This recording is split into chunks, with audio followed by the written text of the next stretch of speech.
Welcome back to E Squared Emporium for all things AP Psychology. Today we're going to talk about group behavior. So, social groups are where we share goals, interests, and commitment. We talked about in group and out group. Group polarization is where you get polarized to one extreme position or the other.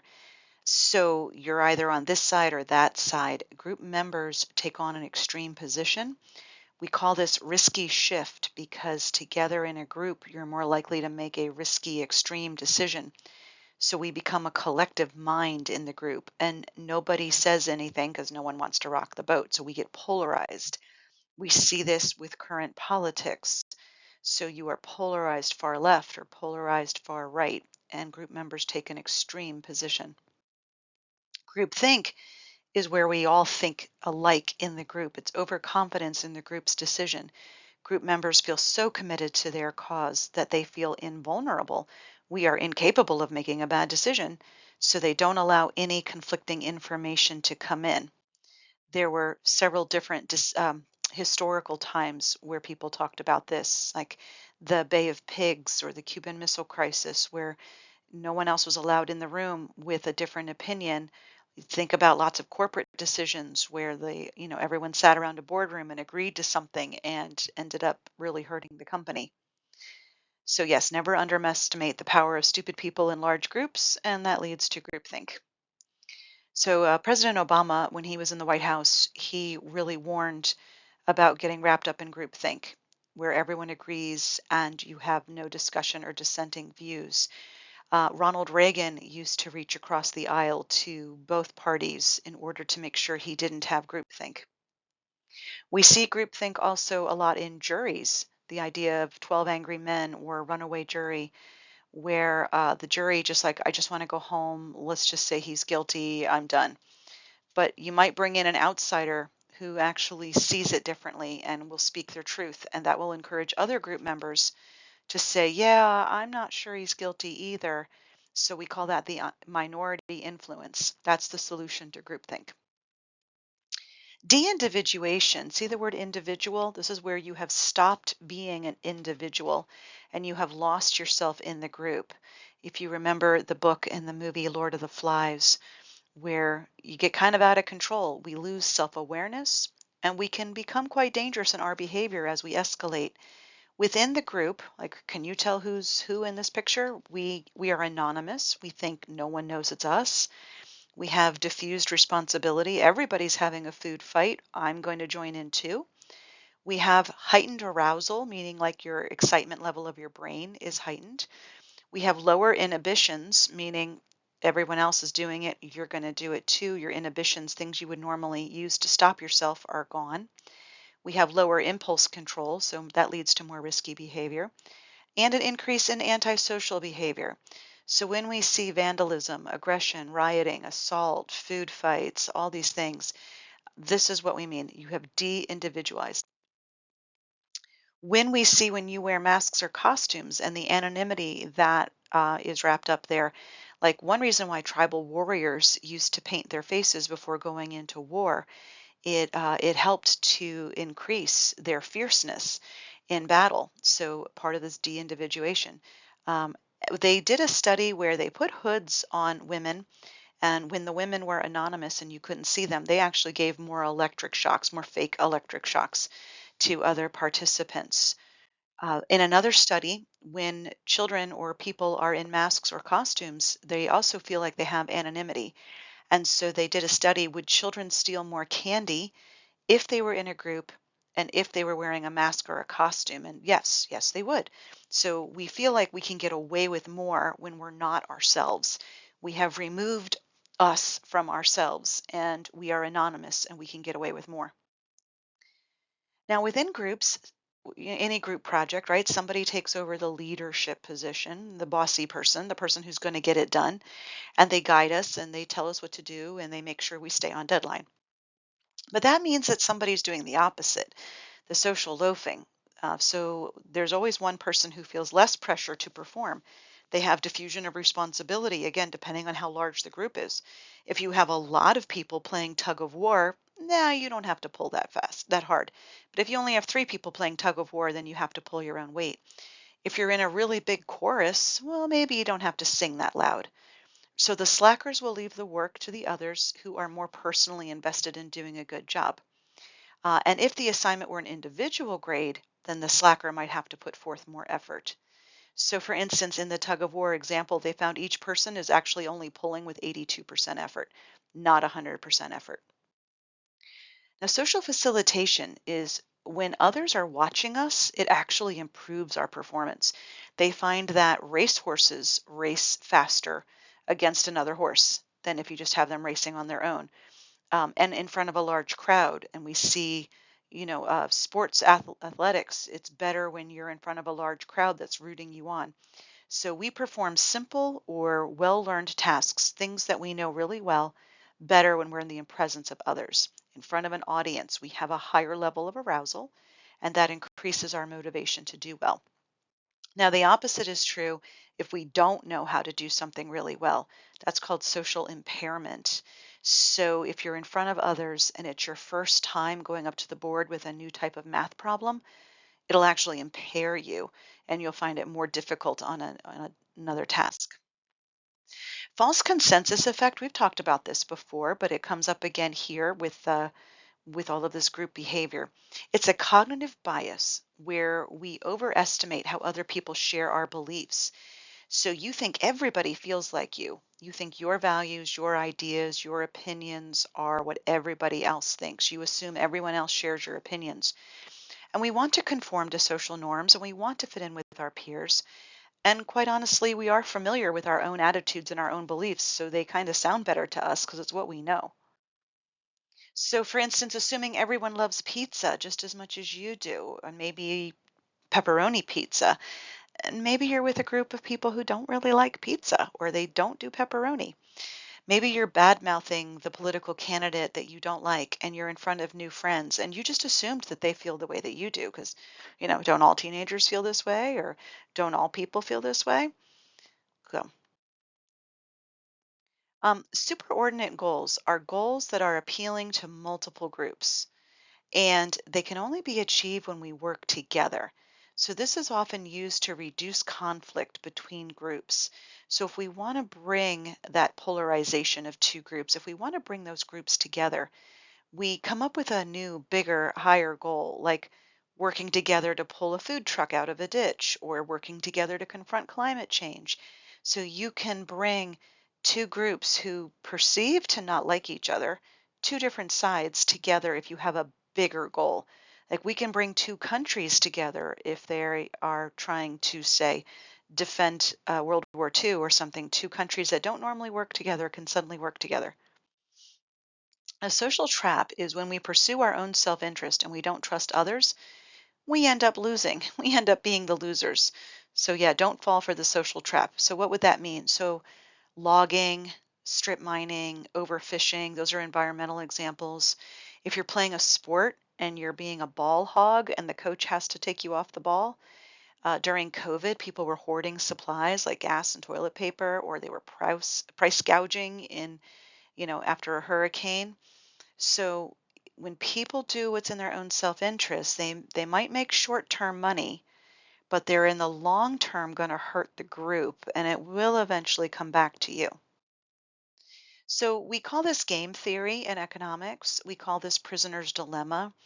So some examples here, if both of you could make $5 or both of you could end up making $0, right? So one of you might choose 10, one of you might choose 5. Which is the prisoner going to choose, or which is your friend going to choose? Here's the prisoner's dilemma choice, right? What if one of you confesses and one of you remains silent, right? Well, if both of you confess, you both get 5 years, right? If both of you remain silent, you both only get 1 year. But if one of you actually gives the other one up, you get 0 years and the other person gets 20 years. So this is again part of the social trap of our own self-interest versus if you just do what's best for the group, you kind of end up in the better choice there. So Gordon Allport talked about contact theory when groups come together, antagonistic groups particularly who don't like each other. How do we lower the tension and increase the harmony? Because we can only be friends if we actually view each other as equals. So does just having contact bring all groups together and end all prejudice in the world? It doesn't. You can force everyone into the same room, and it doesn't. I mean, we can look at all kinds of situations with this. Groups tend to actually resegregate themselves by gender, by race, by religion. They kind of tend to regroup themselves. So what can we do? Well, Gordon Allport said there were three conditions. There has to be close contact on a regular basis, and you have to do some kind of superordinate goal. You have to get that cooperative interdependence, meaning groups have to need each other. And also both groups have to have that equal status. You can't view one as lesser than the other. So here's a study that shows how this is done. Sharif and the Robbers Cave experiment in 1954. So this is sort of the real life Lord of the Flies situation here. This was a boys' camp in Oklahoma. There were 20 boys, age 11 to 12. They were divided into two groups of 10. They called one group the Rattlers. They called one group the Eagles. And they allowed each group to have 1 week just to kind of bond with each other, hang out, do activities together, be in the cabin together. And then they started competing against the other team, Rattlers versus Eagles. Well, they noticed pretty quickly hostile fights were breaking out between the two groups, and it was getting ramped up more and more and more. They were saying ugly things, they were doing ugly things, they were raiding each other's cabins, they were stealing each other's food. So Sharif created an emergency situation. They cut off the water supply, and these two enemies had to work together. They had superordinate goals. Another one, I think their food truck was flipped over or not able to get up the road, and they had to work together if they wanted to eat. So by working together, they lessened the tensions, they lessened the stereotypes and the hostilities, and both sides eventually began to like each other and be friends again. So this is what happens on most of those TV reality shows, like Survivor type reality shows. They're actually just using superordinate goals where people who hate each other on Monday have to work together on Tuesday. And think about it in America, would we stop fighting with Russia if aliens attacked, right? Like right now it's us versus them or whatever country we're mad at. But we would actually start working together if there was another superordinate goal. If it was Independence Day and the aliens landed, we would have to work together against a third party, right? And that would be a superordinate goal. Another example is when you do a jigsaw classroom. So Aronson and Gonzalez, 1971, they wanted to reintegrate Mexican American children. This was an all white school. There was a lot of ethnic tension and racism and prejudice going on. So they used jigsaw groups based on contact theory. And so the Mexican students became the experts on their particular subject, and they had to go from table to table and teach it. So they were now equal, right? They were held in equal esteem. They saw that there were less stereotypes and performance rose. So you've done jigsaw activities in your classroom. You just didn't know they were called that, where everyone becomes an expert on their topic and then they rotate to different tables or groups and talk about it and explain it. So the bystander effect has to do with literally, do we stand by when something is happening, a crime or an illness? It is diffused responsibility to help others. It is the tendency to not offer help if there are others around, especially others who do not also offer help. If we see other people helping, we might jump in, but if we see other people not helping, we're going to keep on going. And if we're alone, we might help, but if we're in a big group, we're not going to help. So here's why. We'd say, well, it's not my problem, or I don't want to be responsible for this situation. I mean, if you stop and take the time, that person's kind of your problem now, right? You might have to drive them to the hospital, you might have to fill out paperwork, you might have to call the police. You might be late for school, you might be late for class, and so I'd rather not get involved. I don't know them, I just don't want to deal. What if it's a drug issue? What if it's an alcohol issue? So in 1964, a young woman named Kitty Genovese was brutally stabbed to death outside her apartment in New York City, and 38 people knew she was in trouble. They heard her screaming, and no one helped. No one called the police, no one called 911, nobody went down to the street to help her. Nobody yelled at the guy to go away. They all just basically said, help, hashtag do something, but nobody did anything.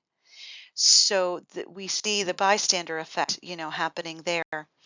In a similar study, Darley and Latine tried something called the smoke in the room in 1968. They wanted to see why did that happen? Why did everybody leave Kitty Genovese dying of these brutal stabbing attacks on the street? So for this particular study, they had college students left alone in a room to complete a questionnaire, and they started pumping smoke through a vent. And within 6 minutes, the smoke was so thick you couldn't see. Now, if a person was sitting alone in the room, 75% would go get help. If there was a group of 3 in the room, they would look around to see if it was really an emergency. Only 38% of the groups would actually seek help before 6 minutes. They sat in a burning room for 6 minutes. For the third trial, they used a couple other actors in the room, and if the actors ignored the smoke, then they found that the participants ignored the smoke. If no one else was concerned, only 10% reported the smoke in that trial. But 90% were coughing, rubbing their eyes, opening a window, but they didn't leave.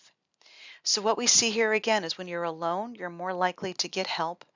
But when you're in a group, especially a group that's just acting like nothing's going on, you're less likely to get out of there.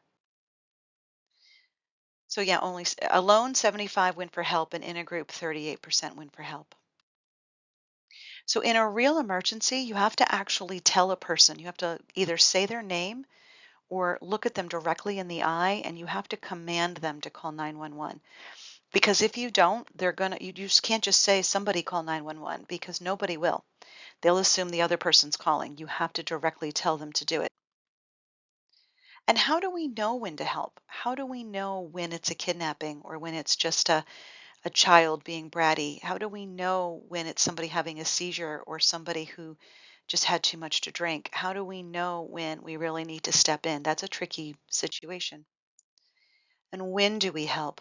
If we saw the incident, if it seems to be an emergency, if the person seems similar to us in some way, if we're not in a hurry, if we're in the country or a small town versus a big city, if we're feeling guilty about something that day, if we're focused on others and we're not preoccupied with our own job or our own life or our own rush, if the person appears to deserve help, that's interesting, right? How are they dressed? Do they seem like they deserve help, or do we have that just world thing where we think they did it to themselves? We have just observed someone else being helpful. If somebody else stops to help, we're likely to get involved now and go, oh, okay, there's power in numbers. It breaks that conformity spell. And if we're in a good mood. So some of this is situational. Think about all the things we just said. Which ones were situational? So what's the social norm for behavior? Is the social norm for behavior in that situation that you just keep walking by? Or is the social norm in that behavior in that situation that you would stop and help and it's an emergency? So if you're also told not to enter, like what if a police officer or a fireman says, I'm sorry, you can't come through here? Well, then you're going to say, well, I guess I can't do anything.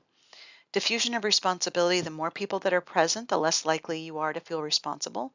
And what's the cost to helping? Are you going to lose time? Are you going to lose money? Are you going to have pressure? What's going to happen if you actually help? And attentional is, did you actually notice the situation? Where was your attention? Did you see the person fall on the bicycle? Did you see the person having a heart attack, or were they just laying there when you got there? Do you define it as an emergency? Where is your attention? Or are you talking on your phone and busy and you just step over them? How do you decide to help? Can you help, right? What do you need? So interesting, when we do a functional MRI study, an fMRI of the brain activity, it's the vision and the attention related regions that light up when participants are witnessing an emergency. But this activity in the brain also decreases if we see more bystanders around and present. So altruism is when we make an act of selfless sacrifice for others. We're concerned for the welfare of others, and this leads us to pro-social behavior. Now, we see animals do this. Animals will help another animal, and we tend to do this within our own kin or our own clan, but animals will do this even interspecies as altruism. So you're not getting paid. There's nothing really in it for you. It's completely selfless. Now, we saw this on Flight 93, the flight that crashed in Pennsylvania on September 11th. These brave men and women brought that plane down in order to try to save more damage in America. We see it often in plane crashes, hurricanes, earthquakes, emergencies, where innocent people, the story of Sully Sullivan, heroes will jump into the freezing water and risk their own life in order to try to pull bodies. Here was the hero of Harlem, the subway Samaritan. It was 2007, and Wesley Autry was in New York City. He's a construction worker and a Navy vet, and he saw a 20-year-old film student who was having a seizure and fell onto the subway tracks just as the subway train was coming. And he jumped right in there and rescued him and got him out of there. And he's the father of two, but he saved this young man. So definitely a hero and definitely altruism. So think of people who smuggled Jews out of World War II or hid them in their house at their own risk, or people who helped in the Underground Railroad in America. These are all examples of altruism. So social debt is also social exchange theory. It is the perceived obligation to repay favors or to give assistance or benefits received from others. So it's the idea that all social interactions involve a balance of giving and receiving. So altruism is kind of one-sided. You don't ever expect to receive back. But social debt says you do kind of, they gave to you, you give back to them. It's a form of reciprocity. So our behavior is based on maximizing the benefits and minimizing the cost to us. So we have this social reciprocity norm where if somebody does something for you, you do feel obligated to return the favor. It's that expectation that, they're kind to you, you be kind back to them, return the favor, but you also will punish a negative action too. You were mean to me, I'll be mean to you. You cut me off, I want to cut you off. We have that social reciprocity norm. So some good examples, helping a coworker who helped you move, and now you're going to help them with something. Sending a birthday present or a birthday card to somebody who always remembers your birthday. Buying lunch for your friend because they bought lunch last time. Smiling back at someone who smiles at you in the hallway. So again, reciprocity is a technique often used, like, to get you to do something. I do for you, you do for me. It helps you make sales or even donations, and it's used quite often in Asia and India, in the Middle East, and Native American societies, where things are about trade or about reciprocity. It's a way to equal things out. For one example, in Istanbul, the owner will actually invite you in and give you a cup of coffee and some wonderful Turkish pastries that his wife has made. And they will take their time pulling every single rug out for you and displaying it on the floor for you. And the more they display the carpets and take them from the rack, the more you feel like you definitely need to buy something. And they've already given you coffee and a pastry. So in reciprocity, you kind of want to return that favor, and you typically will buy something before you leave that store. And they know that. It's another reason why they find that when restaurants give you something with your bill, if you get a little candy or you get, a little cookie, they actually see the size of the tip that they leave will be increased because of this feeling of reciprocity. So social responsibility norm, or SRN, is the societal expectation that people should help others and contribute to the community's well-being. So in other words, we have a social responsibility to do the right thing, and that is the norm. We have an obligation to pick up trash if we see it, to try to save the planet, to act in ways that benefit others, even if there's no direct personal gain. It gives us a sense of collective well-being. Now, again, not everybody shares in this, but it's the idea that people are responsible for the welfare of our society and not just our own interests. We do something to give back. And now you're ready for class.